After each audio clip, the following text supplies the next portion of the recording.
Akhirnya saya mempelajari itu kembali ya Mas, ada sekitar 2 tahun. Saya baca ulang lagi, dan saya benar-benar puas karena apa? Saya terjawab, pertanyaan saya kan bukan hanya cuman masalah itu aja sebetulnya.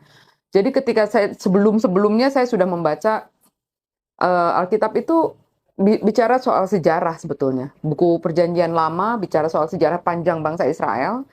Di situ sebenarnya ada beberapa pertanyaan saya, kenapa sepertinya Allah sayang banget sama bangsa Israel tapi enggak sama yang lain gitu.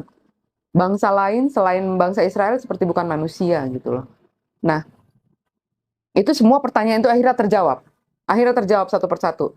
Bagaimana Alkitab itu ditulis, bagaimana bisa ada perubahan dari bahasa Ibrani ke bahasa Yunani, sementara Yesus sendiri bicara pakai bahasa Aramaik, ya kan, bahasa Ibrani. Tapi kemudian kenapa kitab tertua yang ditemukan itu berbahasa Yunani? Gitu, apa, Codex Sinaiticus, Codex Vaticanus itu kan kitab yang tertua yang ditemukan itu adalah dalam bahasa Yunani. Kenapa bahasa itu gitu? Kenapa bisa seperti itu?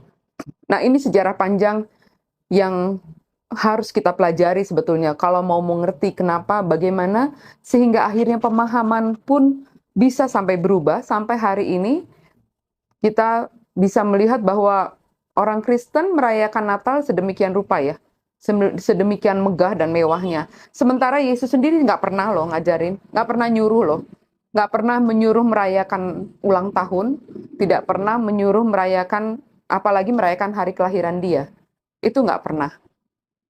Yang ada perintah tuh ingatlah akan aku, kemudian masalah perintah tuh yang ada Yesus katakan ingatlah akan aku, kemudian untuk perjamuan kudus.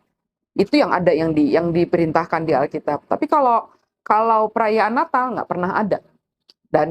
Dan yang makin meyakinkan saya waktu itu untuk hijrah adalah di akhir tahun kedua itu, tahun Desember 2014, saya mengantar anak-anak merayakan Natal di sekolah minggu mereka. Di situ saya membaca di mading gereja, waktu itu di gereja saya ditulis sejarah perayaan Natal.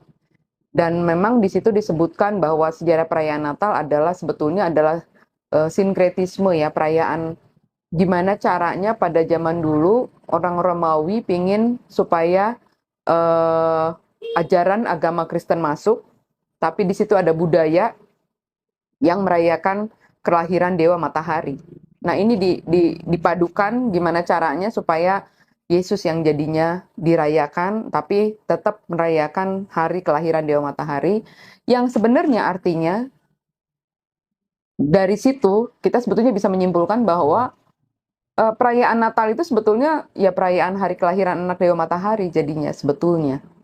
Cuma memang di mading itu ada ininya, ada apa namanya, ada disclaimer-nya di bagian bawah dia bilang, tapi kita mengimani bahwa hari perayaan Natal ini itu adalah kelahiran Yesus Kristus.